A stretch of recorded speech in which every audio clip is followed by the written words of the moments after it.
Oke, Assalamualaikum warahmatullahi wabarakatuh.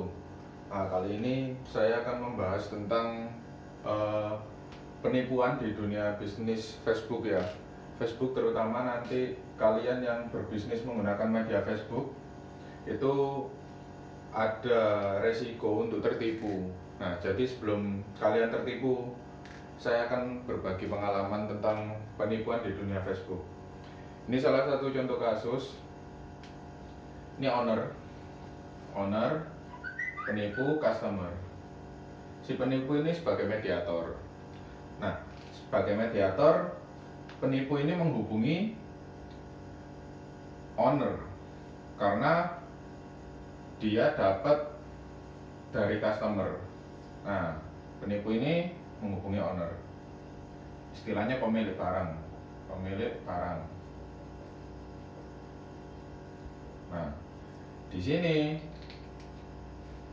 penipu ini memberikan harga yang sangat murah.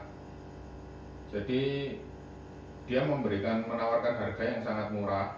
Ini salah satu contohnya. Di sini kasusnya scaffolding.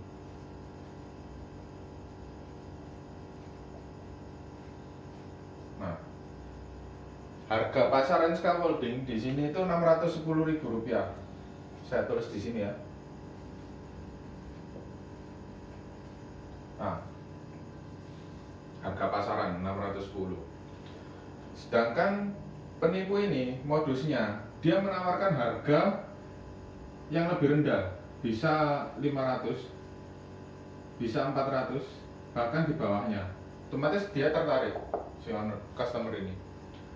Nah, setelah itu modus yang dilancarkan penipu ini, dia memesan di owner ini dengan misalnya waktu itu kasusnya 25 set ya, 25 set.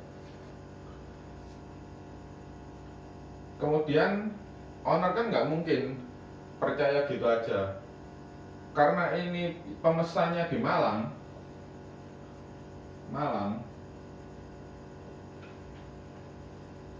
Nah, sedangkan ownernya di Sidoarjo. Owner nggak mau ambil resiko, akhirnya apa? Dia meminta DP. Oke, penipu benar-benar transfer DP sekitar 200.000 untuk sedikit melancarkan ini, agar sedikit percaya. Nah, keganjalan di sini adalah ketika saya mau kirim ke sini, ketika owner mau kirim ke sini, oke lah, kalau memang mediator kan nggak mungkin kita buka harga real, dia pasti up. Katakan kalau misalnya dapat dari sini 610, di up menjadi 650, katakan contoh 650. Contoh ini, contoh. Penipu ini request bahwa nota itu harus kosong tanpa ada bendera dari sini, dan juga harga. Kan harusnya setidaknya walaupun dia up, itu kan harga tertulis. Itu nggak mau, karena ini penipu ini takut ini tahu. Nah, jadi kemudian yang diharapkan oleh penipu itu adalah owner kirim ke sini, dan ketika dia bongkar menurunkan barang, penipu ini ngejar supaya customer ini segera transfer ke penipu ini. Nah, itu kalau kita nggak pandai-pandai untuk ngecek ini transfernya masuk atau enggak, ini bahaya. Kalau kita keduluan nurunkan barang dan customer langsung transfer ke penipu, selesai, owner rugi. Nah, triknya adalah owner harus pintar. Jadi sebelum barang turun, SOP-nya itu sebelum barang turun, barang harus dilunasi terlebih dahulu. Gimana caranya agar customer juga tidak jadi korban? antara owner sama customer langsung harus ada hubungan. Bagaimanapun caranya harus ada hubungan. Jadi walaupun barang sudah sampai, kita tidak akan menghubungi dulu, tidak akan menghubungi mediator dulu. Jadi karena apa? Karena ketika ini lepas, perjalanan pulang belum dicek, customer sudah transfer ke penipu, ownernya kena, habis. Kalau misalnya customer ini masih dalam perjalanan, customer sudah transfer, otomatis ini kan tahu belum dibayar, nggak mau nurunkan barang, ini yang kena, ini yang habis. Nah, caranya yaitu tadi, jalin hubungan antara customer sama owner langsung. Kalau memang ini benar, dia walaupun nggak dapat apa-apa. Maksudnya dapatnya cuma sedikit, karena dia niatnya ini tadi, harga yang ditawarkan ini. Jadi kalau ini ketemu ini langsung, pasti batal transaksinya, gitu. Nah, sekarang ada modus lagi, modus yang baru. Itu bukan di dunia scaffolding, tapi di dunia muatan. Muatan khususnya untuk rekan-rekan yang kerjanya supir truk, pickup, tronton dan lain sebagainya. Ini modusnya lagi. Misalnya ada penipu ini sebagai pembeli.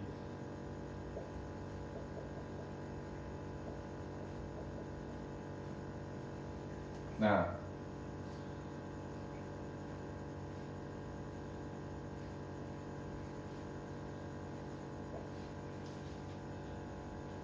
kita yang punya armada dihubungi sama penipu. Dihubunginya gimana? Sini ada barang, misalnya beras.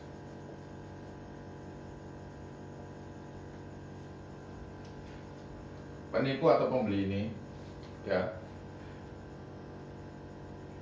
menghubungi yang punya armada untuk mengambil barang ke sini.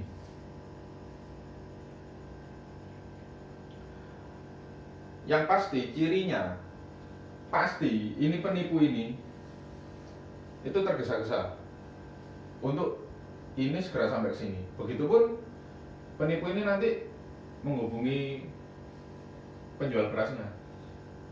Jadi gini, ketika ini sampai, kalau pemilik beras ini nggak teliti, beras dimuat. Setelah itu, ini kirim bukti transfer palsu, bukti TF palsu.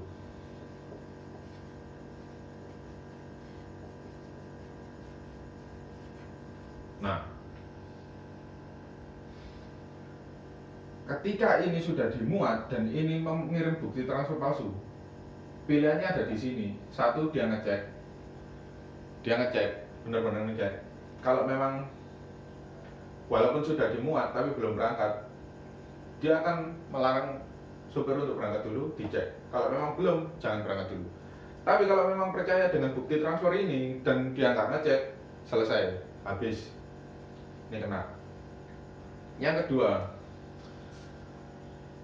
ketika beras ini nggak kena, beras ini ngecek pemiliknya,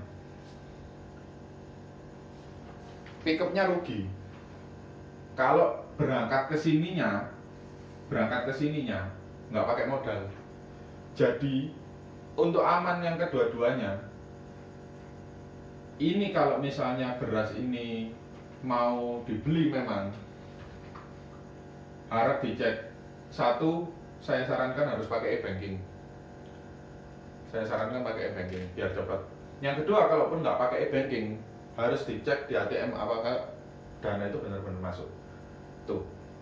Nah, bagaimana ketika mobil ini, resikonya kan mobil ini ketika datang ke sini kan paling tidak ada bensin yang ini berkurang. Nah, kalau misalnya ini nanti gagal transaksi, pasti kembalinya rugi kan, pasti itu. Nah, sekarang untuk mengantisipasi ini ke sini itu rugi, kita ke penipu ini minta DP. Terserah, lepas percaya atau tidak, yang pasti kita harus punya DP minimal itu mengcover perjalanan ke sini. Minimal. Ini salah satu cara untuk mempersempit ruang gerak penipu ini. Nah, sekarang ada lagi macam-macam penipuan itu. Ada yang ini kemarin itu, ini bukan penipuan ya, ini bukan penipuan. Ini pengepul berlagak sultan, ada itu di Facebook. Pengepul.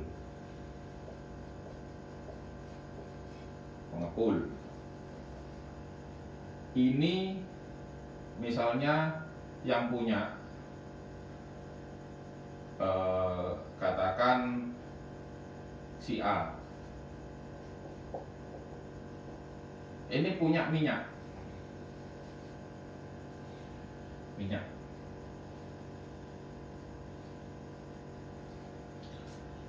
ini pabrik.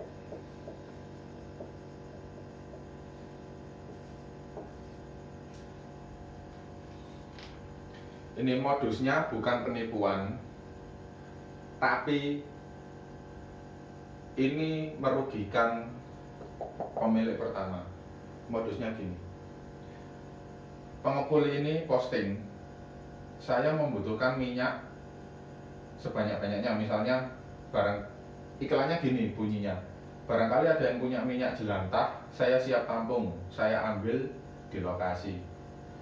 Bunyinya di lokasi, bener, diambil ke sini. Tapi kalau ini orang awam, ini ngambil ke sini itu nggak langsung dibayar. Alasannya ya, setelah ini ngambil ke sini, dikirim ke sini. Alasannya ditimbang di sini. Dia nggak mau ditimbang di tempat, pasti di pabrik. Itu modusnya seperti itu. Setelah kirim, kalau ini penipuan ya, bukan penipuan sebenarnya. Kalau istilahnya apa ya? Orangnya ini bulat, lek bahasa Jawanya bulat. Alasannya pengepul ini pasti belum cair dari pabrik. Makanya dari itu kita sebenarnya yang lebih aman, yang lebih safe itu ada uang ada barang. Di Facebook itu gitu, ada uang ada barang. Jadi jangan sampai kita kecolongan sama penipu-penipu itu. Ada juga ini degan, pemilik degan, kan, mediator,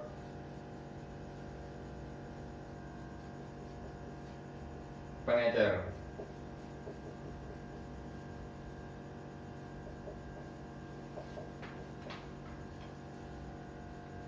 Pengecer ini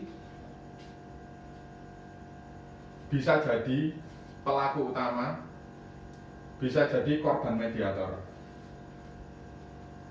Ini juragan atau distributor.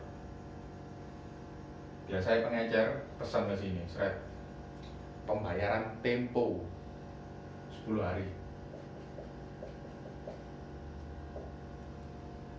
Setelah 10 hari nagih.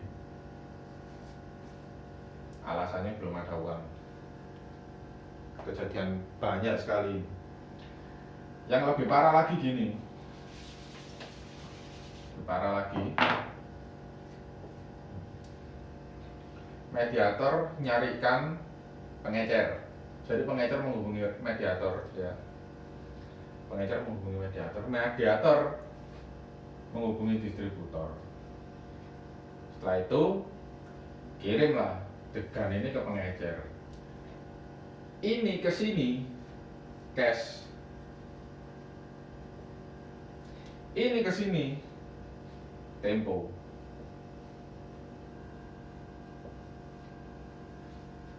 Nah, pasti pemilik ini ngiranya ini Tempo, padahal ini cash. Sini, ini kesininya Tempo. Begitu ini nyari ke sini, des nggak ada, diarahkan ke sini, ininya sudah menghilang. Itu makanya Facebook itu transaksinya lebih baik ada uang ada barang. Jangan transfer dulu sebelum kita benar-benar tahu itu ada workshopnya atau kita kenal orangnya. Itu pesan saya. Jadi seperti itu. Tetap kita bukan nggak percaya dengan para pebisnis di Facebook ya, tapi yang penting kita lebih berhati-hati lagi karena banyak sekali modus-modus penipuan di Facebook itu yang beraneka ragam. Ada lagi ini pinjaman.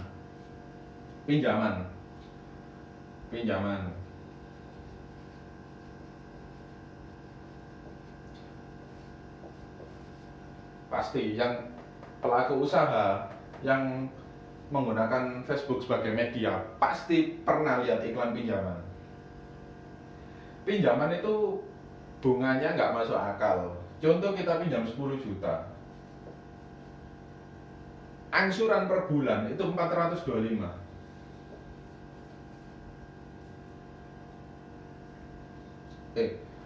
Ini 5 juta, maaf.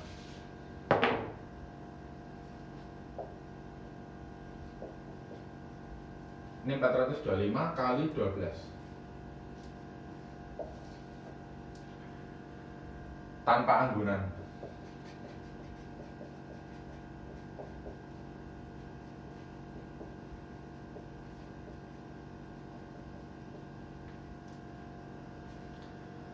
Sekarang kita pikir, bank konvensional meminjamkan uang segini. Satu, yang pasti dengan anggunan. Yang kedua, bunganya nggak serendah ini, hanya kurang lebih 2% per tahun. Ini sudah nggak masuk akal. Nanti yang terjadi ketika kita menghubungi adalah satu, dia minta deposit.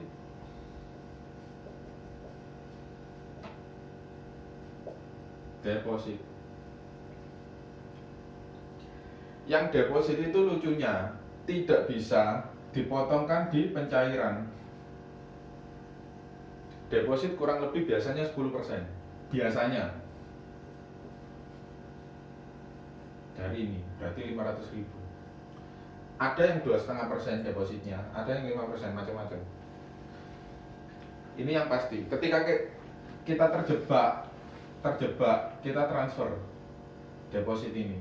Jadi 5 juta, 10%, 500.000. Kita butuh uang, tapi disuruh mengeluarkan uang. Ya ini jadinya. Yang kedua, ketika kita sudah transfer hilang.